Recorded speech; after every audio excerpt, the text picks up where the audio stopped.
If I was starting fresh with a brand new service business in 2026, these are the things that I would do without all the fluff. Like, this is 100% just an exact replica of what I would do with all of my years of experience from the beginning to how I would grow and basically scale. Now, this is probably going to sound a little bit too good to be true, but I'm just going to throw it all out there and just say exactly what I would do and how I would do it, because at the end of the day, I have nothing to lose. I want to help you. So if you're looking to start a landscaping business or maybe garage door business or whatever it is, and you're not sure where to start, these are going to give you the basics of how to actually grow it and build it into an actual business and not just get stuck having a job. Now, I'm going to be switching here between this screen and this screen where we kind of have our Google Doc. Like, this is straight raw to the point, and I'm just going to kind of talk about the good and the bad and why you should be doing it, because these are going to be the things that are going to make or break it at the end of the day. So at the top there, we're talking about establishing a consistent brand, and that means you need to be having a consistent brand scheme for your business. Now, if you just go out there, you throw some junk logo up on your website or just throw it just on your truck and call it a day, just text or something, it's not going to be good for the long term. If you can do this at the beginning before you start everything and say, hey, what's my name going to be? Does it make sense? Do the colors go with what I'm doing? Like, maybe you're using some weird like neon color and it just doesn't really fit with a garage door business or something. Maybe if you're going for a really outside the box theme, it could work, but there's certain things that have good psychological feel. So does it match with that? And does the logo look good? That's probably the biggest thing that you can invest in early. If you have a good professional logo for your business, people are totally going to take you a lot more serious. And what happens when people take you more serious? That's right. You can charge a lot more money. Now, what happens if you can charge more money? You can grow the business faster, scale it, reinvest it, and actually do things the right way, right? So that is the first thing you should be doing, is focusing on building and establishing a brand. Now, you're probably not a designer. You're probably not, super apt on that. There's plenty of services out there that can do it for $50, $100, or even less. Throw that into your startup capital, get a logo put together, pick out some colors that make sense based off of, brands that you like, and just run with that for, a good remainder of the time so you can actually build something around that. Now, the next thing that I'm going to do is, as soon as I have that business put together and say I've got the name put together, I'm going to go ahead and slam up a Google business profile. Now, if you don't know what a Google business profile is, basically anytime you search for any kind of business, you're probably going to see a Google business profile, but it's going to be that map pack where you're going to see, if you search garage door business near me, you're going to see that list of all the different ones. And when you click on one, you get all their information. You see photos about the business, products, the services they offer, categories, reviews, all that kind of good stuff. That should be the first thing you're building. Now, a lot of people will say that this is their number one driver for leads and the number one driver for business outside of referrals. And if you can get to the point that that is your number one driver and you're not having to pay for it, it's just coming off the organic search, then that is fantastic. That's what we like to see. So that's what you need to do first. Get that Google business profile built out. Get the Google business profile up there on Google as soon as you can so that it can start to, get its roots into the ground.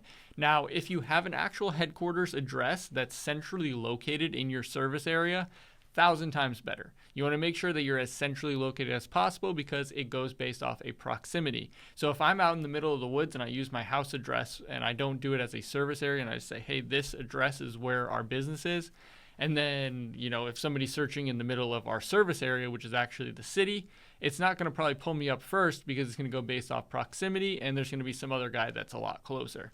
So just be aware of that when you're setting that up. Choose a headquarters location that is centrally located in your service area to get the best results. And part of that, after it's all set up, go ahead and start optimizing that. Add different services, categories, descriptions. Make sure your description is fully optimized. Link up your social media pages. Add as many posts as you can on there. Now, I'm not saying go crazy, but maybe stack it up with like 5 or 10 posts and be consistent at adding those posts over time. Add photos to your profile. All going to be huge helpers.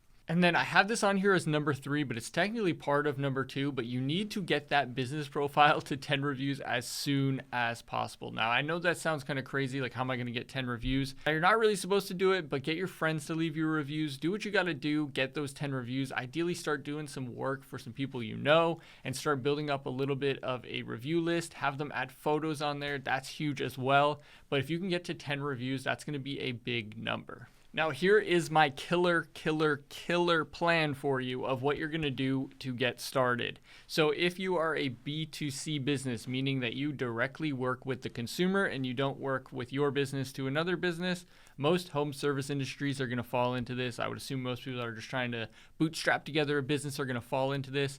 It can kind of work again for, B2B, just got to find the doors to knock. But essentially, you're going to have to get out there and get after it and start hustling. That's the biggest thing. If you don't have the hustle and the drive, it's probably not going to work out for you unless you have a partner or somebody that you're going to hire very early on that is a salesperson that can go do it for you. So here's the plan that you're going to do here. The step one is going to be so important on this. You need to establish a killer deal. Now, this should be something that sounds like a no-brainer. I always have that in quotes. I always say a no-brainer as in something that sounds too good to be true almost. It sounds like all the other guys are doing this. You're going to do the opposite, which doesn't make sense to the consumer, but it does because you're actually going to give them good service. But the reason you're doing that is you've calculated on your end that it makes sense and it's going to be your foot in the door. For an example, this could be something where typically you might either lose money, known as a loss leader, or it's going to put you into a situation where you're going to break even on that job, but either the repair that's going to come from it or the full install or service that's going to come from it is going to far outweigh the cost of the people who don't actually do one or the other. Now, once I have that kind of no-brainer deal offer established, I'm going to take that killer deal that I have and the whole structure of it, either put it into a door hanger or flyer or something, just print something out, so you have something to show them. You can do that at Staples. Doesn't have to be expensive. Again, we're going for small investment. We're assuming you don't have much capital, because that's what I would do if I was just really bootstrapping together a business. And I would just go find the nice neighborhoods around my area, find the neighborhoods that have the thing that I want to work on and that I want to service. Or for example, if you know that a neighborhood in your area is like pretty somewhat middle class or upper middle class, they might have a little bit more money, and it's in an area where, say, the houses are maybe 20, 25, 30 years old, you can do some basic research, find that stuff. Those are going to be the ones that you're going to want to go hit because you know that there's going to be more problems starting to pop up. So you're going to go to those places, start knocking on the doors, introducing yourself. And again, this is going to be a numbers game. It's going to be a lot of hustle. You're going to be out there getting the door slammed in your face. Now, I know it's going to suck and it's going to be probably a little bit crazy and a little bit daunting when you first start getting after it. But I promise you, look at the high earners in sales and the high earners in door-to-door sales. They're crushing it. They don't care about the rejection. They don't care about the no. They just care about getting to that yes. Now, all that's going to mean is every single no that you get, that means you're getting one step closer to the yes. So keep knocking on the doors, keep knocking on the doors. And the big thing that I have here inside of this notes is I say to note down in a Google Sheet, because we're going for a cheap, low budget option here. Note it down in a Google Sheet and get the address and what the outcome was. Did the person slam the door in the face? Did they say no? Did they say not right now? They'd be interested in the future. Did you get their information from that? Did they actually book something? What happened? And the reason we want this is we're going to start getting used to gathering data early.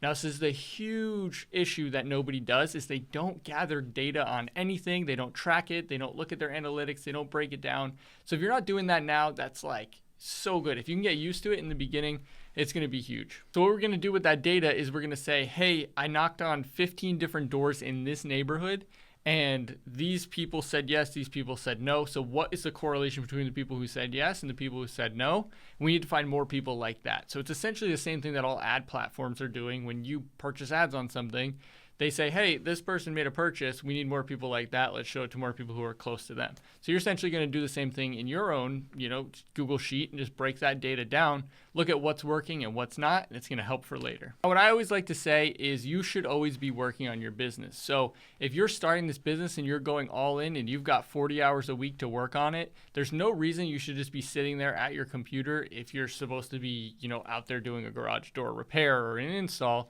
You should be knocking on doors during that time and start doing something to drum up business. You should be marketing, getting yourself out there. So what I always say is go hit the doors, and if you can book same day for some sort of discount and just get that day filled, that's going to be great because you're going to get some work done. And ideally, you're going to be doing step E here on my little sheet where we're talking about getting the review and asking for the referral. So there's going to be kind of two options. You're either going to book it same day or you're going to schedule it and take a deposit. The reason for that is it gets a lot less flaky and there's a lot higher chance that that is actually going to be a shown appointment or a shown sale. So if you can do that, you basically have that sale locked in at that point. If you can only get them to schedule and they don't want to leave a deposit, depending on your industry, that's up to you. But ideally, the idea is get them on same day if you can, so you can get that service moving and get that done. Think about that when you're looking at building your killer deal, because if you can come up with something that says, hey, let me do, X, Y, and Z today. It only takes me 20 minutes, an hour, or whatever, that you can do right there. Hey, I'm going to do this thing for you while I'm here. Or maybe it's free even. It doesn't even have to be a killer deal. It's just when you're knocking the doors, just gets your foot in and gets that introduction.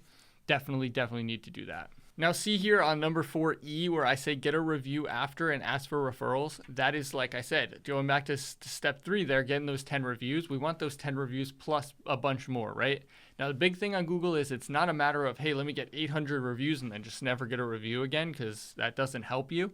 You could have, 50 reviews or 100 reviews, or 200 reviews, and be crushing the guy with 2,000 reviews because he doesn't get reviews anymore, and you're getting, 5 or 10 a week. So it shows a lot more consistency. Google pushes you over those other people. So focus on getting those consistent reviews and focus on actually asking the people for referrals. If you can get them to just introduce you to their neighbor who's their buddy you did a great job for them, why would they not want to help, help you help the other person? Then that's what you need to do, and that's going to be the snowball effect of creating new business. If you just rely solely on door knocking, you're going to hit a bottleneck of you can only knock so many doors and do the jobs, or you can only knock so many doors and then hand those jobs to somebody else. It's always going to be a bottleneck, so you always want to be able to expand and have scalable systems. So that's what we're going to work on here. Now, step 5 in my game plan is going to depend on the industry that I'm going into. I'm basically going to repeat that step until I make $500 to $1,000 from those door knocking services. Now, the reason for that is I want some capital to invest back in the business. Like I said, I'm assuming we are just bootstrapping this. Maybe we got the tools and we've got $100 to our name and we can go ahead and do that. I might do a challenge video where I actually set myself up with a specific industry. Here's, whatever I'm going to go into. I come up with the offer, do the whole thing that I would do, and then just throw it out there and maybe someone will take it and run with it. But for this, we're just going to say we're going to repeat that until we make $500 to $1,000 of capital that we can reinvest back. I'm going to have to kind of switch this up a little bit because on number 5 here, I say until I make $500 to $1,000, and then I say reinvest that money back in. But realistically, the first thing you're going to need is a CRM so you can organize your leads and have all your jobs tracked and everything within a specific spot so everything stays tracked and in place. That's like $50 to $100, right? So that's a pretty low amount per month. You basically could start with that instead of the Google Sheet. But in this case, we're going to say that that's going to be the next step. We're going to get that. But you do want to optimize your client list. So at that point, if you've got 10 reviews, hopefully maybe through the sales, you've got 10 or 15 new contacts of people. You want to put them into lists so you can say, hey, these are 15 people that had a tune-up, and these are 10 people who had a service of X, Y, and Z, whatever it is. You want to categorize them so that you can send them specific marketing material down the line, because if you can start building up a list of people who have already had a positive experience with you, that's going to be huge for the downturn of marketing. When things start to slow down, you can send out, an email blast or SMS blast and hopefully start to draw some of those people in and drum up some business. So we do want to make sure we're doing that. But the next part of that $500 to $1,000, it's going to be tight if you do not have any experience and if you don't have a buddy or anything to do it. But I would say build a basic conversion-focused website. Now, I am a huge WordPress custom build your website kind of guy. I like websites that are fast. I like websites that are conversion focused. I like websites that are SEO optimized, right? I'm a big web design guy on that aspect. But in my opinion, if you can just get something together at this stage really early and put something up there that's focused on one specific call to action to get a quote or a free estimate, or basically just built off of whatever your free offer, your killer offer is, getting those people in the door will be huge, and just getting that out there. So if you can find that for cheap, just that specific offer landing page website that's focused, huge. Put that up there, link it with your Google business profile. That's going to help you take it to the next level. Now we're going to keep moving down this list here, and there are a few more things that we're going to do. So we're going to keep going back to that step 4 where we're going back to the door knocking and drumming up more business, asking for the referrals, and just getting that snowball to really compound. And like I said, this is going to be assuming the thing is super low ticket. Realistically, you should be able to like 5 or 10x this, right? By the $500 to $1,000. It should be so quick, but I'm just assuming super low ticket. Maybe you're doing a free offer and then it leads into some minor service, and those minor services are going to come back around down the line when the person has an issue or when they're ready to actually upgrade the system or something like that. So that's what I'm assuming here. So what we're going to say is we're repeating that again until we get another $1,000 of capital. Now, depending on your industry, we want to start running some ads. Now, a lot of people don't know how to run ads, right? There's a lot of people out there, even people in marketing agencies, that don't know how to run ads properly. But what I want to tell you is you can watch plenty of YouTube videos and learn the basics to get just something up there that will start drumming you up enough business to hopefully get that snowball of the reviews and the referral funnel going, to be able to kind of separate yourself from having to manage that, and you can have enough income to pay somebody else who actually knows how to do it. But that's down the line. Essentially, at this point, we are just looking for a platform that can make us some money, right? To start drumming up some revenue that we don't have to go knock on doors all day. Ideally, we can focus more on getting the revenue in, selling, and then, pushing that into us doing the job, because we're a one-man show at this point. So on my list here, I have 3 different options that you should be looking at. Anything else, throw to the side. Don't go looking at Angie's List or anything like that. Watch some YouTube videos. It will be much better for you to spend your money on these 3 platforms if you just do it with a little bit of research and a tiny bit of studying. I promise you, it is worth your time. What I want to say here is whether you're going to pay somebody later to do this for you, or if you're just going to do it the whole time, which you're probably not going to have enough time for, you need to just understand the basics of how each platform works, because if you do, then you can not get taken advantage of by a lot of these agencies. So we're talking about 3 different things here. 1, Google LSA, which is your local service ads. Essentially, all you're doing there is it shows up at the top. You have to do like a little background check and verification and stuff. It's pretty straightforward. But then essentially all you're doing is you're paying for the phone call. Now, the problem is it's not going to work for every single industry. So not every industry is on Google local service ads. If yours is, definitely go to this one first, because it's easiest to set up. And honestly, it is probably the lowest budget for the highest quality. So essentially what it does, if I search roofer near me, you're going to see those things that show up at the top that say Google guaranteed or something like that. It's like a green thing.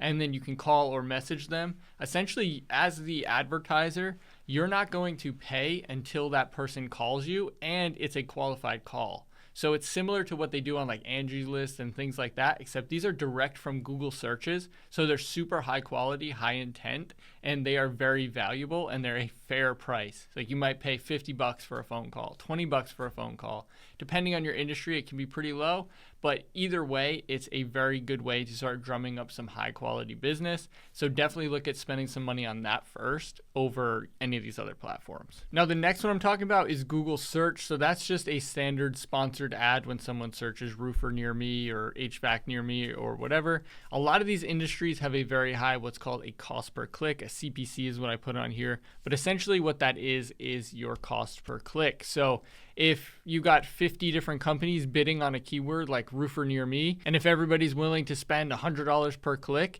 that's going to run that price up super high per click, because there's so many people that are willing to spend so much money that you're probably not going to have the income or revenue at that point to support getting into that arena. So depending on what that is, that would be the next option, just because the quality of people directly searching for that, there's a lot more buying intent. They're further down the funnel. So at that point, we would say, go to a Google search. But if that is completely outside, like if you're in roofing or HVAC and you only have $1,000 to spend, you probably just avoid it. It's going to be really tight. I would go to a Facebook or a Meta platform, right? So you're going to be doing Facebook, Instagram, Threads, I believe, is on there as well now. But mainly Facebook and Instagram are going to be your main 2. And again, you're just going to come up with some creative and watch some YouTube videos of what to say, how to do it, how to record the videos, how to make the little ads on Canva or whatever it is. Put those together, slap them up there. Like I said, follow some basic YouTube videos. There's so much information out here on YouTube. So find those videos, watch those, and just learn, the basics of it. Set up some ads. Do just a basic lead form on Facebook at this stage. You don't even need to take it off Facebook to your landing page or anything like that.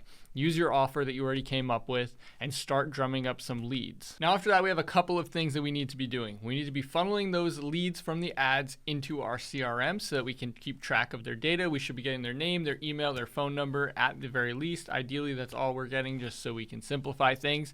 But we're putting that into our CRM and we're tracking what's happening with it. Is it a new lead? Was there a follow-up made? Did they answer? Did you sell it? Did they tell you to go away and they never filled out the form? Because that's going to happen. Did they, say something else, or was it off topic? Whatever the case is, note down based on a status what happened with that lead. That's going to be so important. And then you need to have a follow-up process. So most of the time, someone's going to fill out a form and you're going to give them a call thinking, hey, oh my God, I got business. Let me pick up my phone. I got to call this guy. He's going to come buy something. And you're going to call it. It's going to go, hey, this is voicemail. Oh, the voicemail box is full. Okay, cool. Now what? So you're going to assume that lead is probably dead, right? That lead's gone. Essentially, all you need to be doing is you should probably text that lead, and then you should also email them if you were getting their name, email, and phone. And then if you cannot obviously leave a voicemail, then you won't, but you would on that first call. And then you should have a follow-up process that's preset of when you're going to follow up and what you're going to say. You can automate a lot of that with the text and the email side and base it off of maybe when the second phone call was made, just a click of a button and it sends the other two. There's a million ways to do it, but automate as much as you can that it makes sense. And then track all of your data. So you remember at the beginning when I was saying that you need to start tracking that stuff early, get used to tracking everything, because if you have a big pile of data at the end, it lets somebody like me come in and go, hey, this is what you need to be doing. This is what's working. This is what's not, because you might not be, good at analyzing the data, but there's a lot of people out there that are, and that's what they specialize in. So when I do an audit for a client and they're asking me, hey, what can I do better? Like, I'm spending a ton of money on ads, or I think I need to spend a bunch more. I'm 90% of the time going to say, hey, where's your data? Let me take a look through it. Because I guarantee you, I'm probably going to say, you probably don't need to spend more money on that. You probably actually shouldn't. You should probably shut those off because you're actually losing money, or you're breaking even, or whatever it is. Because it all just comes down to looking at the data, and 90% of the time, either they don't have it, and that's, a huge red flag right there, or they're just not doing the right things on the back end. So if we can get in those habits early, we're really going to be built for, a sustained growth and some actual scalability within the business. So coming back in here, we're tracking those close rates, which is going to be, did the lead come in? Did we set an appointment with them if there is an appointment stage? And then did we sell that or no? So those are kind of two different windows. You've got your lead to that appointment, and then you also have that appointment to that sale. So you should be tracking those separately as a lead close rate and your actual sales close rate.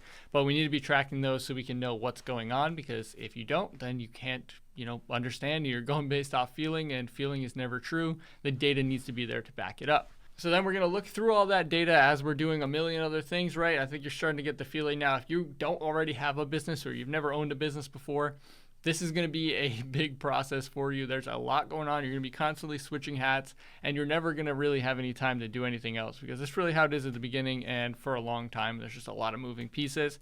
So from there, we're going to just take that data, sift through it once we get a chance, and modify our sales pitches. Maybe we need to make some changes to our offer, or maybe it's a lot of issues with our follow-up system, or we're not able to get the leads on the phone, which could come back to the ads. But we're going to be able to identify that through the data and say, hey, this is what I need to change, and start improving those close percentages. And then literally step number 10 here is going to be scaling the ad spend. Now, what I mean by that is when you're running a bunch of different ads and testing different things with your offer, you're going to eventually find that there's going to be one ad with a specific target that really, really works well, that closes at a high rate, and you love it.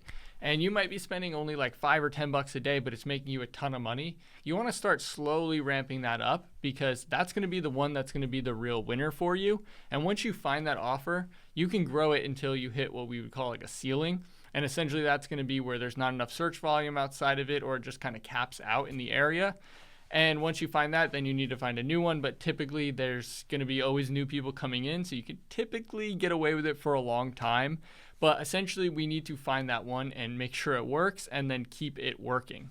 Now, I'm sure all of this sounds, a little bit easier said than done, which, I mean, from my end, as I just spit this whole thing out, it does sound a little bit easier said than done. But I promise you, if you are willing to hustle and you want to actually build a long-term growth of a business, and not just, flop within the first year or really hit those walls and be struggling, there's a lot of different things that you can be doing. And I think that this is a really good foundation for you to get started. And like I said, a lot of the clients that I do audits with or that I do consulting with, it's a lot of things that a lot of these pieces were missing from the beginning. And then they scale up to a point where they're in the 7-figure plus range and they start scrambling at that plateau. And it all comes back to having to basically pause operations to rebuild everything, retrain everybody at that point to follow a better process and actually be able to track and improve things. So that's what I would do if I was starting a service business in 2026. Completely uncut, raw, and straight to the point. Hopefully you got some good, helpful information from it, and I'll catch you guys in the next video.